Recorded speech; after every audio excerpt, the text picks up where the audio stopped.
कभी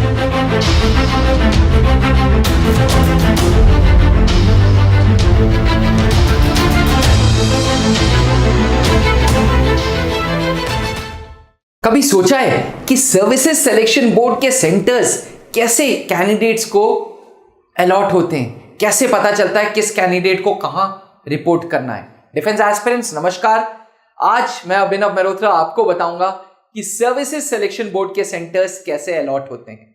वीडियो को चालू करने से पहले मैं आपको एक चीज बता दूं, फौज में कमीशन्ड अफसर बनने के लिए सर्विसेज सिलेक्शन बोर्ड इंटरव्यू देना एक प्री रिक्विजिट कंडीशन है। यानी कि कोई भी एंट्री में ऐसा नहीं हो सकता कि आप इंटरव्यू को बाईपास करें। यह जरूर पॉसिबल है कि किसी एंट्रीज में, जैसे 10+2 technical entry, navy BTech entry, TGC entry, SSC tech entry, NCC special entry, इन सब में रिटन टेस्ट देने से आप बच सकते हैं। लेकिन सर्विसेज सिलेक्शन बोर्ड इंटरव्यू देना एक प्री रिक्विजिट कंडीशन है। फौज में कमीशन्ड अफसर बनना है तो एसएसबी इंटरव्यू पास करना ही करना है। डिफेंस एस्पिरेंट्स, फौज यानी कि आर्मी, एयरफोर्स, नेवी के सर्विसेज सिलेक्शन बोर्ड के सेंटर्स अलग अलग जगहों पे हैं।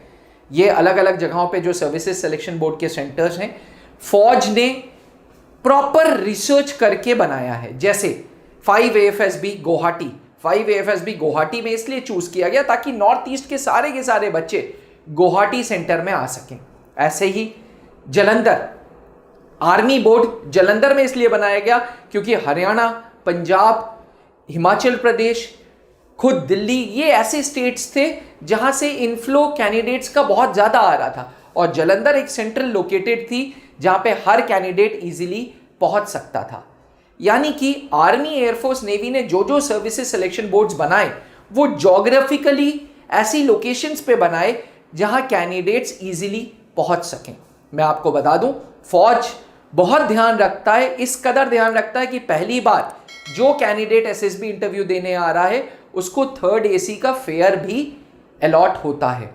आज से कुछ 10 साल पहले फौज कोशिश ये करता था कि कैंडिडेट्स को उसके nearest services selection board centre allot कर दिया जाए उसको।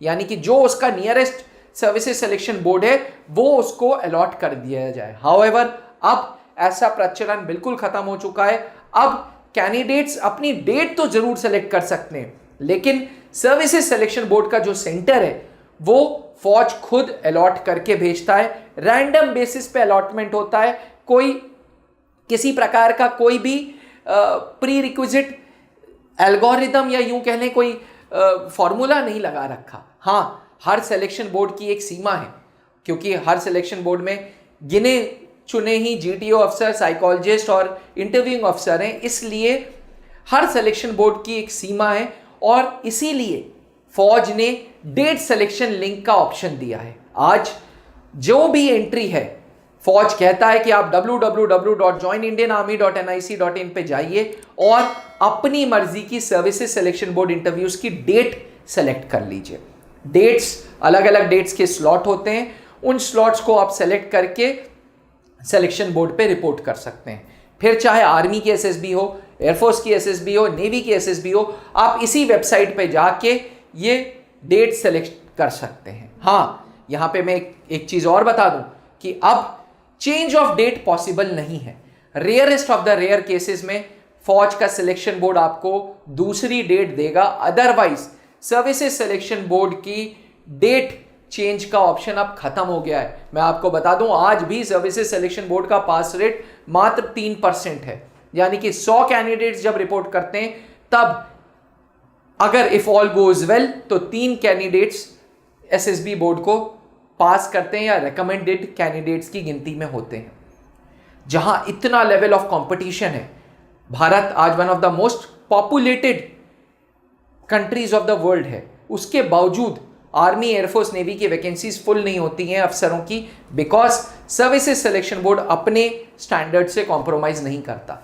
इसलिए एस्पिरेंट्स, अगर आपकी सर्विसेज सिलेक्शन बोर्ड इंटरव्यूज के लिए डेट आई है, आप डेट सेलेक्ट कर रहे हैं, तो मेरा आपसे आग्रह रहेगा कि प्लीज अगर कोई बहुत बड़ी प्रॉब्लम ना हो तो डेट सिलेक्शन के लिए, डेट ऑफ चेंज के लिए एप्लीकेशन फॉरवर्ड नहीं करिएगा।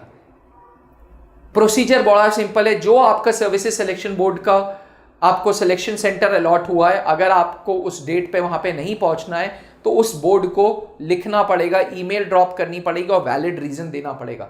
अगर सिलेक्शन बोर्ड उस चीज को कंसिडर कर देता है तब आपको दूसरी डेट देता है, अदरवाइज 99% अब services selection board change of date को नहीं एंटरटेन करता।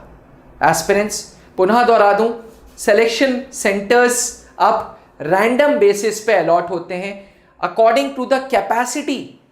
कितनी कैपेसिटी उस सिलेक्शन बोर्ड की है वो अलॉटमेंट होता है और उसी के बेसिस पे कैंडिडेट्स को डेट सेलेक्ट करनी होती है। डेट सेलेक्ट करने के लिए जॉइन इंडियन आर्मी की वेबसाइट है जहां पे आपको डेट सेलेक्ट करनी होगी। हाल ही में 10+2 टेक्निकल एंट्री स्कीम की शॉर्टलिस्टिंग आने वाली है और जैसी ही शॉर्टलिस्टिंग आ जाएगी आपके पास ईमेल आ जाएगा और फिर डेट सिलेक्शन का ऑप्शन खुल जाएगा। वेबसाइट को विजिट करते रहिएगा और ये साथ ही त्रिशूल डिफेंस एकेडमी के चैनल को अगर सब्सक्राइब नहीं किया तो चैनल को सब्सक्राइब कर लिए, ऐसी वैलिड इंफॉर्मेशंस आपको मिलती रहेंगी। बने रहिएगा त्रिशूल डिफेंस एकेडमी के साथ। थैंक यू, जय हिंद। अब डिफेंस एग्जाम क्रैक करना हुआ और भी आसान, त्रिशूल डिफेंस एकेडमी लेकर आए हैं बिल्कुल ही एडवांस लर्निंग ऐप। तो आज ही ज्वाइन करें और स्टार्ट करें अपनी ऑनलाइन क्लासेस।